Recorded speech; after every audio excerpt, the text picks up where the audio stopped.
So just to touch base on the point that was brought up yesterday regarding the hypersonic missile, Dark Eagle hypersonic missile. So the reason they're there, and it's probably talks about what they're looking at with strikes. So it's a hypersonic missile. It's got a very small warhead. It's only about 30 kilos, right? So this isn't something you'd use to blow up bunkers or really hardened stuff or big areas. Rather, it's for either engaging in suppression of enemy air defense, like seed stuff, radar, or in this case, more significantly, high priority, high targets that need to be hit right now. So if you're like a Mullah douchebag or an IRGC, something or other, the point that it's there is to say to them, even if you try to run, if you're fucking like your ass is ours, right? We'll hit you. You're talking about hitting things in 10 minutes, probably in dynamic targeting on the fly. That's probably why it's there, right? So it's more like a direct message to the IRGC hierarchy. Okay, so this is for assassination. That's what you're saying, of certain Within the individual. context of this battle space, right? Like it's like a $15 million missile. Ideally, if you want to take out targets, it's much easier now that because we control the air, to just drop 500-pound GPS guided JDAMs, because those are a lot cheaper. And we have hundreds of thousands of those. And they cost like maybe $1,000, $2,000 to put a warhead on a forehead.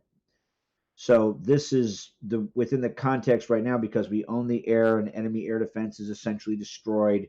This is almost like this administration in the United States putting Dark Eagle in theater is a direct signal to IRGC, besiege, and Mullah regime hierarchy. If you fuck around, we're going to vaporize you. Not like you're the one whose name is on this missile. So do you think that's what, because some people say the information that the Americans put out there, that can't be real because they would be giving away their strategies to the enemy. But doesn't that make sense sometimes to give away your strategy to the enemy so that you're using it as a leverage when it comes to making them bend the knee? Sometimes exposing that might be a good idea. Yeah, Right? absolutely. If you're wanting to use it as strategic signaling, very much they're saying it's like when Donald was talking to the Taliban before Biden did his stupid ass reckless disengagement and in many ways kicked off all this bullshit. The Taliban was getting squirrely. Our intel picked it up. Donald said, "Yeah, give me the NSA, hack this douchebag's phone." So he hacked his phone.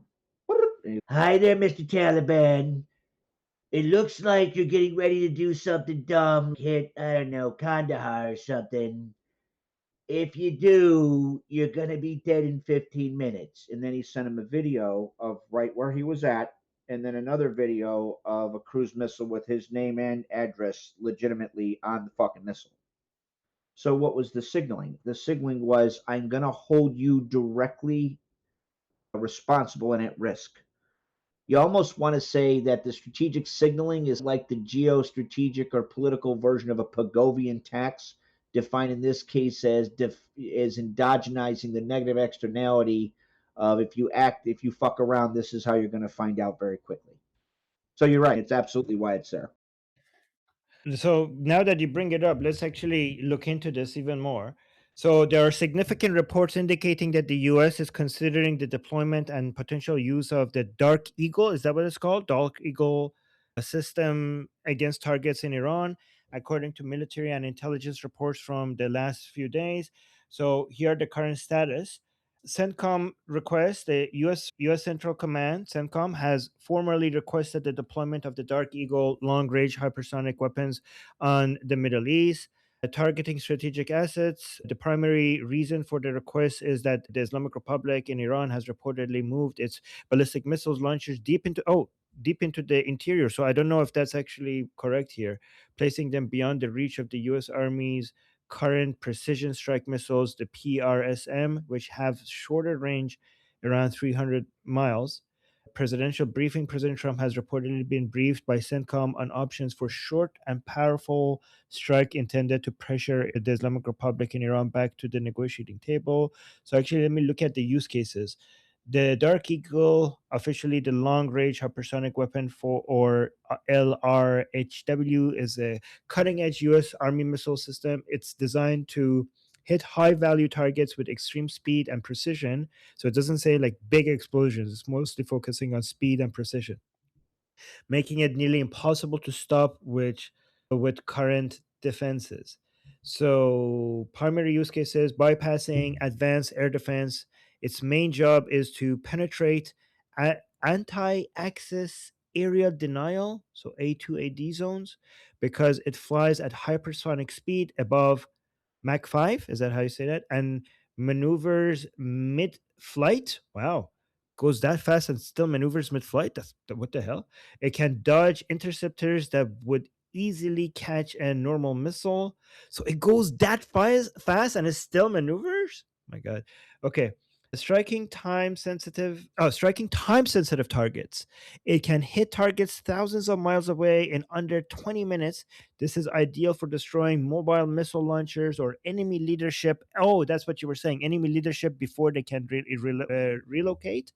Neutralizing hardened bunkers. The missile uses its massive kinetic energy, the force of its speed, rather than just explosives to smash. Oh, so it doesn't have that much explosive power, but it has a lot of speed, so it gives it kinetic energy, and it relies on that. Okay, rather than just explosives to smash through underground command centers or reinforced hangars.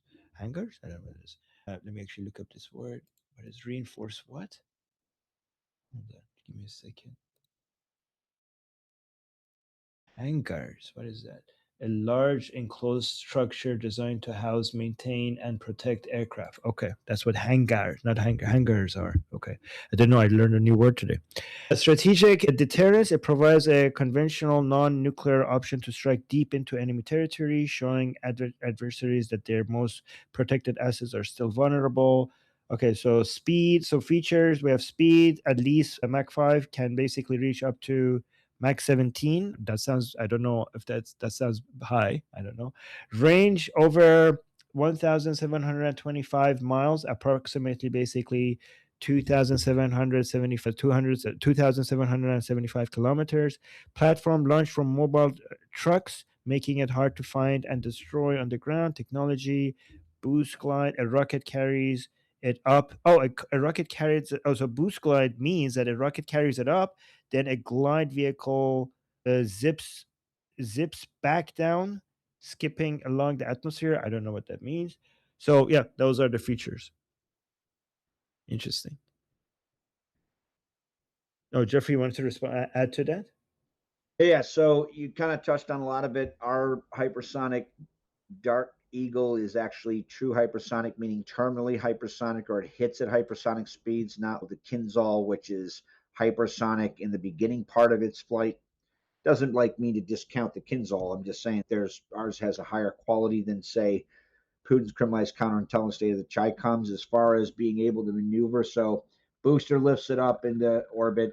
You talked about like how it's a hypersonic skip glide vehicle. It's very similar to, it's like the tactical version of Putin's Avangard, which is a hypersonic skip glide vehicle designed to bounce off the atmosphere and be able to maneuver. Although understand when you're maneuvering, you're bleeding energy.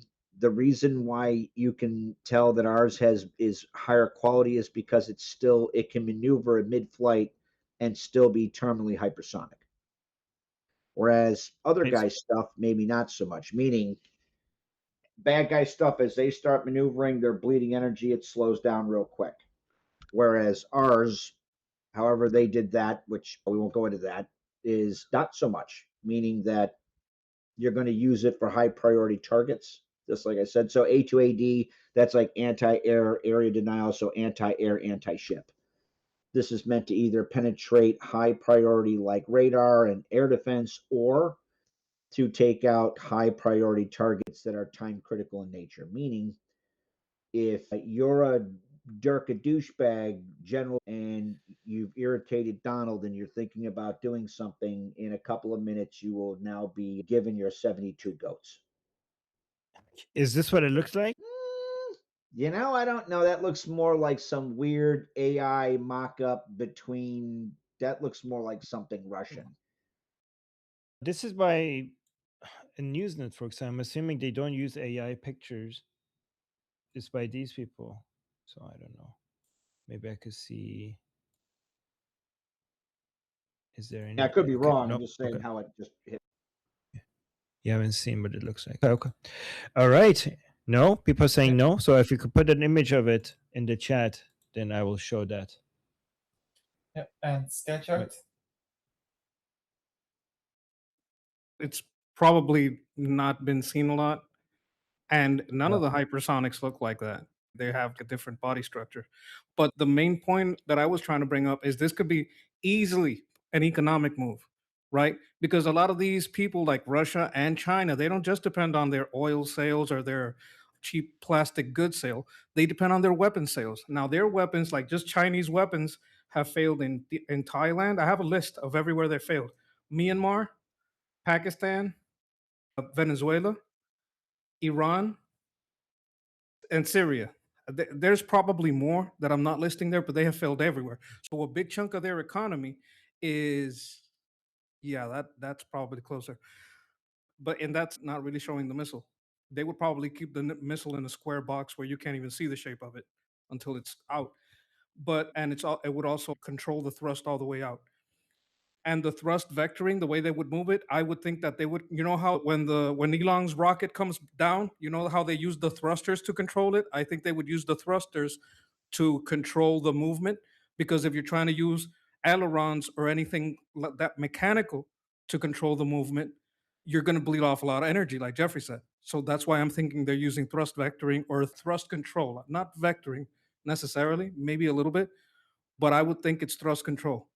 But on the economic side, when you announce something like this, the countries that buy weapons are going to start thinking, this is the real deal. I'm not married to any country, but I want to be able to defend myself. Am I going to go with the stuff America's selling, or am I going to go with the stuff that China and Russia is selling? Now, when Russia and China talk about what they can do, they talk a big talk. They've been talking about their supersonics for a long time. But when it comes to them working, they don't actually work that great. Now, America doesn't talk about what they got. They hit you with it and then start selling. They do the R&D live in public. Oh, you want to know how it works? That's how it works. You saw that? You saw how that blew up? That's how it works. So this could very easily be an economic move for the defense companies that sell these missiles. I don't know that these missiles would necessarily sell right away. I don't know that we'd give this technology up to anyone yet, but it would put the stock of those companies up, and it would people would that we do have good trust with, right? NATO would be like, oh man, I'd love to get my hands on that. Maybe I should be nicer, right? Israel would be like, you know what? I'd like that 20% discount you give us on stuff to get some of those. We don't give them money, we give them a discount, and they help us watch stuff. So that's more an economic strategy angle. I wouldn't say that's the full picture, but I would give you that. There might be economical plays into attacking Russian and Chinese weapon sales by demonstration of our power. Also, I don't know, 30 kilos, is that enough to put a warhead in there? A nuke? Can you put a nuke in that and make it hit precise? So there's something to be said about, so the more advanced your warhead size, weight, yield at a given level of warhead, how advanced your warhead design is. So the greater the design, the more efficient. Sure. That's a big max. Max 17 is a big Mac. That's a very big Mac, right? If you could put a warhead on it, it says, oh, non-nuke, non-nuke. Yeah, but what if you do put a nuke in it? That's another angle to be studied. You'd have the nuclear angle.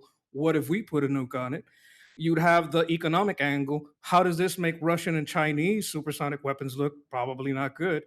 And as far as the thrust vectoring, I think they would do something with the thrusters. I don't think they do it with the ailerons or anything like that, because it would bleed too much energy, like Jeff said. That's what I had to say on that. So, am I next for a response? Danny? Ali's next. Okay, Ali, yes. Yeah, real quick. So for those of you like trying to decipher this, I'll just put it in like a simple term.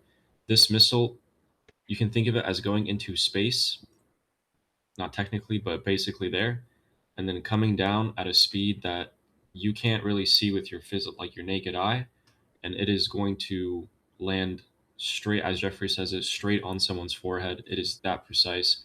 Those missiles that killed Khamenei, they went into space and they got him. No one knew they were coming. No one saw them, and it was exact and precise. Sure, much time will live, but whatever, right? So if we're bringing these out, it means we're trying to kill certain people. And why are we trying to kill certain people other than to cause confusion amongst the ranks and to fragment them more and more? It's because if those certain people die, there's a lot of economic things that will unravel pretty quickly and just going to speed things up. But also, wherever they hide, wherever they move, as soon as you find someone with intelligence, boom, 15 minutes later, they're gone. Yeah. Yeah, I really hope they take Khamenei, Mujtaba Khamenei with that. That would be very significant. Not because Mujtaba Khamenei has much power, but because it would demoralize the pro-regime people in such a way. Not that many things. Not that's the best way to demoralize and demotivate regime supporters, even if he is like a puppet right now. It's an important puppet. Okay. Who's And wait? Oh, yeah. John, and then you. Yeah, I just wanted to say that if they fire off one of these Dark Eagles, I really hope that someone gets to film it when it hits, because it's not going to look like those shit Iranian missiles that you see over come like shit from the sky, raining down. It's pretty. So I really hope they get to film it. Yes. Unfortunately, like Jeffrey saying, unfortunately, probably not. Yeah. They're too fast for anybody. I don't think any camera would be able to capture him. Even if you're filming it, I don't think you're going to the frame. I don't know. Am I right about this? I don't think the frames per second will be. I don't know if anyone has muted. seen it. Yeah. So there's some You advanced can record. optics. When you do Yeah. use advanced optics to track things going very quick, you would be hard pressed to do it. This Dark Eagle is terminally hypersonic, meaning it's hypersonic all the way down to the target.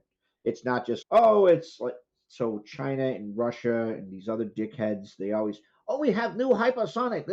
You have a missile that hits hypersonic speed at one part in its three major phases of flight. Truly hypersonic weapons are terminally hypersonic. Habitual Line Crosser talks about this, and he did 20 years as an air defense guy. So true hypersonic weapons hit their target at hypersonic speeds. What that means is when it's in range of where you can see it, it's so quick that just like Ali said, you'd be very hard pressed to see it. You would probably need super advanced optics like we use to track stuff and neuromorphic edge computing performed by AI and all this other shit, because you're not catching that with your eye. No. And Zohan, I'm sorry, it's going to hit them so quick, they're not going to feel it, unfortunately. It'll just be like, so be doing, holla, boop, and then scene missing. Yeah, they need to do a double tap, sending two with 2 minutes intervals. That might work. Now, Yeah, me. Oh, okay. Yeah, so I wanted to sketch mention this, that when America sells its weapons, there's a lot more customers for it because it's not about claims. They have demonstrated that these weapons work. And this reminds me of China and Israel, because China, there's a lot of claims regarding China's military strength, but most of those claims are based on numbers, right? Oh, this many drones they have, this many missiles they have this many that. And some of those numbers look impressive, but some people suggest that China is a paper tiger, because none of these have been tested. None of this has been like. And one thing that is important is that when it comes to testing, there's a difference between testing in a simulation or something like that, or in a drill, and testing in a real war. Apparently, the data that nothing gives you as much data and reliable data as an actual war that you could do. Again, this is my understanding. I might be wrong about this, and you guys could correct me on that. But my understanding is that you could try to create the perfect conditions for a wartime situation, but it will never even come even close to giving you an understanding of how weapon works compared to an actual war. And this is why China's army is so untested. And people, and also mentioning Russia, many people before Russia tried to take over all of Ukraine had saw Russia's military strength as a lot higher than it seemed to be, and everybody's analysis changed once they saw that they couldn't actually take over Ukraine and how weak they were compared in their battle against Ukraine. And one reason why US's military is so much more advanced than any other country, beyond the fact that they have so much more to spend on their military, is because of their competitive model that they have when it comes to building their weapons, rather than top-down command structure, the top-down that the command economy and structure that they have in China or in Russia. So in United States, it's not the government that builds these weapons themselves. There are private companies that are competing with each other to build the best weapons, and this competition creates the most advanced weaponry in the world because there is this free market competitive model. But even in the United States, that's becoming challenging because some of these companies are becoming too big, and because they're so big, they can't, nobody no new they can't have new competitors. And this was actually a report from United States own military. It sees that as as a weakness, as the fact that these weapons manufacturing companies in the United States are so big right now that they are like, each one of them is focusing on their own area, in some, not in everything, but in some cases they're the only provider for certain weapons, and there's basically zero competition to them, and there's no level of entrepreneurship coming out and competing against them, because to even start in that industry you need so much money that the moat is so big that there is zero competition. So the US government was considering actually maybe somehow finding a way to encourage entrepreneurship in the weapons industry to get more competition in this industry. So the advantage United States has over Russia and China is this competitive environment that they have, and if these companies get too big, it will lose that advantage. Yeah, but other than that, other than the fact that the economic model of United States is superior to Russia and China because of this free market environment, it's also because United States has Israel, and Israel basically is a testing ground for Israel has a lot of testing grounds for U.S. military equipment, and it basically the weapons that the Americans make are quickly used by Israelis in the most efficient way. By the way, they're the best people to use it. Nobody's yeah, the thing is that the Saudis buy a lot of weapon, but one, they don't use it as much, and two, they suck at using them, right? But the Israelis buy a lot of weapons from United States, and they are good at using them. They actually sometimes not sometimes, often enhance them, and they're very efficient at it. They're really good fighters. So Israel provides this great service to United States as being as demonstrating as marketing for American weapons. They are the best at demonstrating how superior American weapons are, and many people who, one time I was listing all the benefits of Israel to the United States, and it's a big list, and this was one of them, because many people claim that Israel has no benefit for the United States. And actually, I think that the benefits of Israel to the United States are sometimes, in many areas, the number is higher than United States to Israel. It's the number is higher, but honestly, in the few things that United States is beneficial to Israel, it's a big benefit. The number is higher when it comes to the benefit of Israel to the United States, and this was one of them. This was like a huge benefit to the United States manufacturing industry. There's worldwide customers for U.S. weapons because of Israel demonstrating how superior they are compared to any other weapon. All right.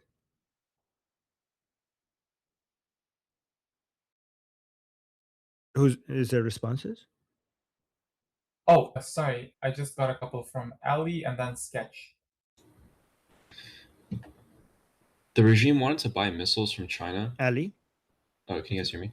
Okay. Yeah. And these missiles, so China tests their weapons in-house. They don't test them outside their borders. And so the data that they provide, they say, yeah, our missiles are like 97% accurate. And you're like, whoa, holy shit, these missiles are gonna land on everything. But in reality, they've never tested them in any sort of combat situation. And so the regime buying these weapons from these countries who, can't the US and Israel can share these weapons, right? And they've been tested, and Ukraine can buy these weapons that are tested. They work. But if you're buying these Chinese weapons, you're actually not very sure if they're going to work. You're buying these Russian weapons, you're not really sure they're going to work. And oftentimes they don't. The Russian weapons are notoriously terrible at working, actually. In fact, there's a couple of anti-air missile defense systems that you can mount on your shoulder, and they almost never work in the Ukrainian war. So there's a huge difference in technology, and that used to matter a lot.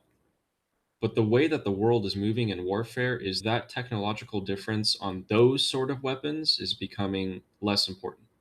What is becoming more important are drones. Those are becoming supremely important. In fact, think about it this way, guys. The reason why the blockade or why the US ships this entire time for the past few months have not gone into the Strait of Hormuz and why they're so far away is actually because of drones. So keep in mind that the regime Shahed drones are able to keep carrier strike groups at bay. That is a heavy risk for them. And that is the reason why they can't go in. So that's why they park their ships so far back so the fighter jets can go in, but they are not themselves at risk of getting struck by these drones. So that's how important this is, and that's where warfare is pretty much going. Whether it's underwater drones, above air drones. Really quickly before Sketch, this is why Ukraine's contribution to the global military industry is now so important, because right now they're the best at defense, making drones that defense against other drones. Like when it comes to price efficiency, right now nobody's beating the Ukrainians.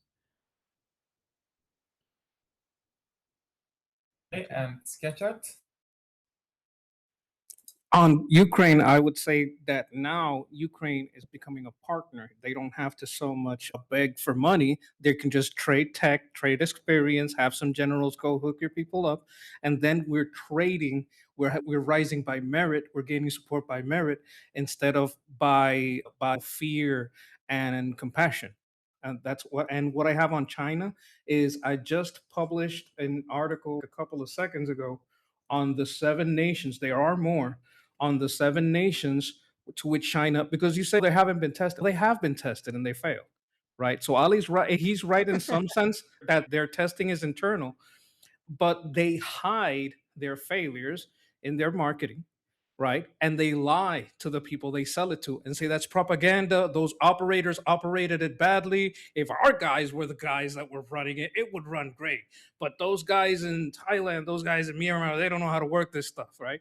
So in this report, what I put in is exactly what weapons from China was in each of these 7 nations and how their admissions of guilt. When do they admit that they put those weapons in? They'll say, oh, we're just helping our friends. But when they're going to sell those weapons, they have to say, oh, our weapons are in this country. Our weapons are in that country. So they wind up admitting all the people they're dealing with. So I put in the list the 7 nations that where these weapons have failed, and how they admitted their guilt and how they were recognized and or reported their how these failures happened. I wanted to put a detailed list. I had this burning in the back of my mind, and I put the article in so you guys can check it out. So as far as China's weapons go, they sell for 2 reasons. It's bad marketing, it's a lot of lies, but they're also selling to regimes that can't buy from anyone else and regimes that want to gaslight their public into pretending they're strong by parading these weapons around. They don't work really well, but they look big in front of the locals. So there's a little bit of a psychological aspect to it, and there's a we don't have a choice aspect to it because they're not going to. Who else is around going to get weapons right? So I wanted to add that in, and that was basically my 1-2. I wanted to talk about the article I put up for you guys, so you guys can see that China they're having a lot of economic troubles, and one of their few remaining industries that can go out of their local area, that can go international, is their weapon sales. and that's getting hit hard too because they're failing all over the place. Interesting. Wait, short responses from anybody who wants to respond. Does that mean that for China, this whole idea of taking over Taiwan is they fired a whole bunch of their generals? There's a lot of corruption in the army. Their weaponry is not that good. Is that if they're a paper tiger, should we even be worried about Taiwan? I think is Taiwan going to be fine? The funds of Israel. So I see two twos in the Ali? chat. Ali? Yeah, I'm gonna keep this short. So you know how Ukraine is able to prevail against Russia, even though in the first couple of days everyone's like, "Oh, Ukraine's gonna win in 2 days." The reason why Ukraine won is because they utilized this drone technology in their swarms, and they destroyed the Russian navy. So Taiwan's an island, and they're going to use the exact same model that Ukraine used, except this time, Ukraine's a flat plain. They have no geographical barriers. Russia wanted to invade Ukraine, take all that fertile land, then draw their borders at the mountains to have a sort of buffer for themselves. Taiwan doesn't need to do that. Taiwan has a 100-mile stretch of water that they can use. Underwater drones are going to do 99% of the heavy lifting, and they're going to just copy Ukraine down to the last letter in that book. And I think they're going to prevail or probably even win, because as we are finding out right now in this conflict, whoever owns the seas usually wins the war. But any battle that you don't have to fight is a battle that is pretty much won. So Sketch?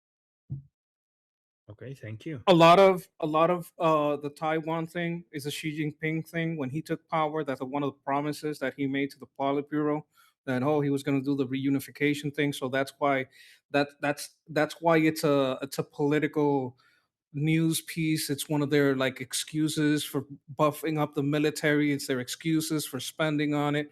But I really doubt that they would do that. There's another thing. Taiwan has jets, Taiwan has missiles, right? So the second they start to try to go over and start invading, they can get hit at home. They can hit their power plants hit. They can hit that what was it, Three Gorges River Dam, that thing can get hit. Like they can have some huge problems if they decide to strike, and they know that. Like I seriously, it would be strategically ludicrous to do that. I think it's like a political excuse for control. Like the MACD's coming, so we got to do this. MACD's coming, so we gotta beef up the army. We got to go do this thing. We need more money into the weapons. We need nuclear. We need all these things because the MACD's coming. We got to go get Taiwan. It's the same thing. It's an excuse to do whatever they want. They're not gonna do it. They believe it less than the IRGC believes in the Mahdi really coming. Guy? I was going to say pretty much everything Ali said, so I'll just add that if you're interested in this type of topic, I recently came across an analyst called Paul Warburg, who so far seems pretty decent to me.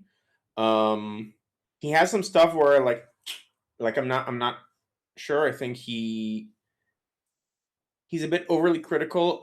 Like he's very pro-European. I think that's his bias. But other than that, he seems to be pretty good. I feel like I'm learning a lot from him. So what Ali said is basically like word for word what he said, and I agreed with. So that's someone worth following, I think.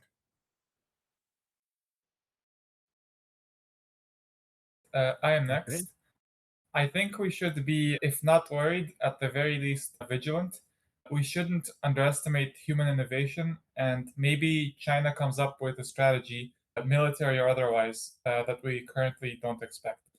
But even if China doesn't successfully take over Taiwan, they could make some unsuccessful attempt that nevertheless really hurts our ability to get the microchips that they produce that are necessary for the global market.